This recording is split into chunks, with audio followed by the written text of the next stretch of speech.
What's good, YouTube? It's your boy, Blue Blood Sports TV, back at y'all with another one. So, we have some breaking news as Michael Benson is stating that four-division world champion, Mexican superstar boxer, who is widely considered by many to be the face of the sport of boxing and is the undisputed super middleweight world champion, top 5 pound for pound best fighters in the world, and Saul Canelo Álvarez, who is 60 wins, 2 losses, 2 draws, 39 big wins by way of knockout, 33 years of age, 5'8" with a 70-inch arm reach, we saw Canelo Álvarez back in training, back sparring, back working out. And according to Michael Benson, Canelo Álvarez is in negotiations to fight former WBO junior middleweight world champion, Mexican superstar boxer, now middleweight title contender, Jaime Munguia. Jaime Munguia is 42 wins, no loss, no draw, 33 big wins by way of knockout, 27 years of age, 6 feet tall with a 71-inch arm reach. Jaime Munguia was last seen in action June of this year where he took on Sergey Cinco and was in an action-packed fight, a thriller, which he won a unanimous decision. Jaime Munguia is a former world champion, and Jaime Munguia is a superstar in Mexico. Not so much here in the States, but he's a big name here in the States. But Jaime Munguia is a tough fight, a tough out.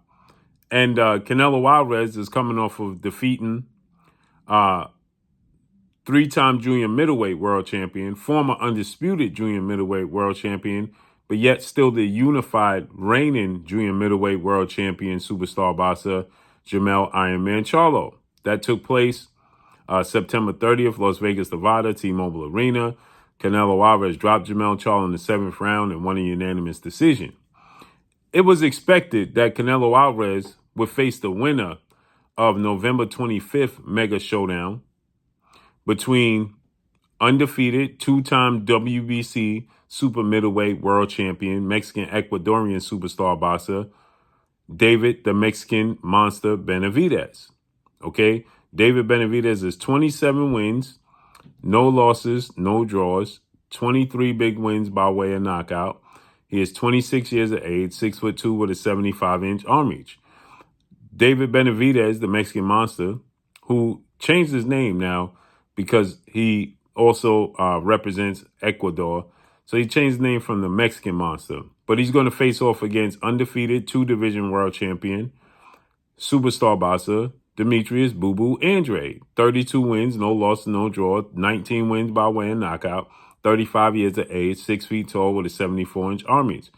They're going to fight November 25th, Las Vegas, Nevada. And it was stated that Canelo Álvarez will more than likely face the winner of that fight. But now plans have changed.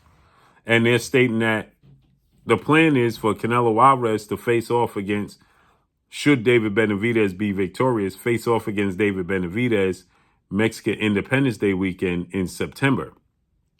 Now, this can be an indication because we know recently long-lasting network, a staple of and a pillar of the sport of boxing, Showtime, has decided that they're no longer going to be in the sport of boxing. After 37 years of being in the sport of boxing, Showtime is no longer going to be in the sport of boxing. And so that leaves many people to speculate, wonder, and be intrigued. What's the next move for the PBC, Premier Boxing Champion, founder and advisor Al Heyman, because he has a stable of fighters. He just recently signed Canelo Álvarez to a 3-fight deal. They have now Terrence Crawford. They have a deep stable of fighters. Jaime Munguia is with Canelo Álvarez's former promoter, former mentor, and now rival, Oscar De La Hoya and Golden Boy Promotions, whom is with DAZN. So is this an indication that the PBC is going to go to DAZN?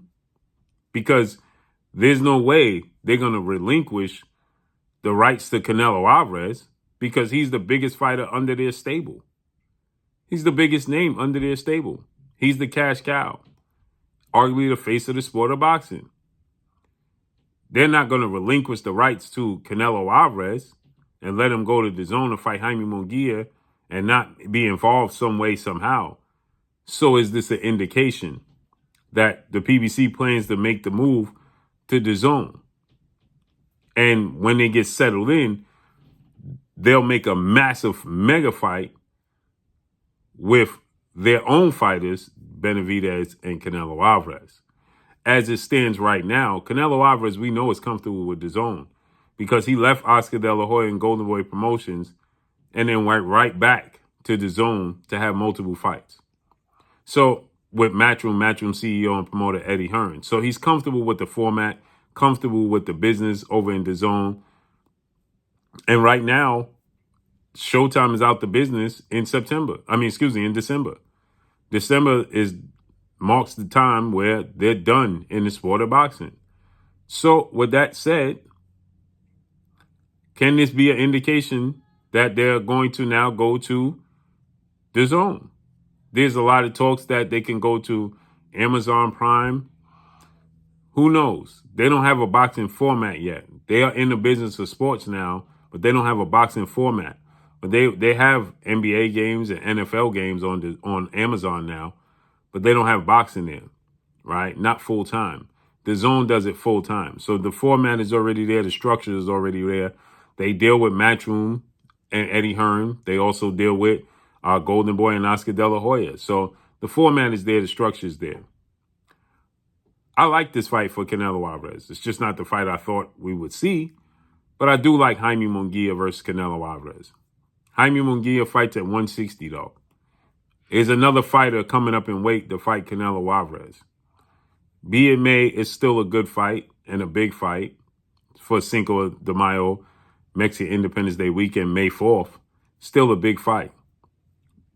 And I think the plan might be to get accustomed to fighting on the zone possibly for PBC. And then once you settle in, then you have a massive fight in September involving in-house fights. It hurt the PBC that Showtime got out the business because Showtime President of Sports, Steven Espinosa, is very locked in with the PBC. So they had control, a lot of control. They can dictate certain avenues, certain fights, and things of that nature. A lot of leeway, a lot of influence they had. So with that said, with the zone, is that same influence and that same leeway is going to be there? Who knows, right? But with that said, again, I know many people are going to frown upon this. And as I stated, it's not the fight I wanted to see. I want to see Canelo Álvarez fight the winner, David Benavidez, Demetrius Andrade, or fight Terrence Crawford. But nonetheless, it makes sense. Jaime Munguia. And now the PBC is going to do business with Oscar De La Hoya and Golden Boy voluntarily with the biggest fighter under their stable. I'm certain Canelo Álvarez is not overly joyed about doing business with Oscar De La Hoya. And neither is the PBC. So for this fight to come to fruition, well, that means, again, like I said, this could be a clear indication that the plans is for the PBC to go to the zone and showcase their talents over at the zone, right? Seems like this can be the indication that that's the plan. The structure is there. I like it because the structure is already there. But as far as stylistically, Jaime Munguia versus Canelo Álvarez, a very interesting fight. I think it's going to be an action-packed fight. I think Canelo Álvarez is going to stop Jaime Munguia by the 8th round. Combination, clean punching, accuracy, preciseness, ring IQ, going to play a major part. He's faster. He's quicker than Jaime Munguia. I think all of those will eventually play a part, and I think that Canelo Álvarez will break him down and stop him by that 8th round. But it'll be entertaining, and you bring two Mexican superstars together. that's going to sell. So it's understandable. But we got to see how it unfolds and plays out. But let's see. That's all I got for y'all. Make sure you hit the like button. Drop a comment in the comment section. Let me know what y'all think. You already know what it is. It's your boy Blue, Blue Blood Sports TV. Hate, like, comment, and subscribe. If you haven't subscribed, hit the subscribe button. Hit the like button. Hit the bell icon and get all the new notifications. Follow me on Instagram at Blue Blood Sports TV, all one word. So all I got for y'all, I'm gone. Peace.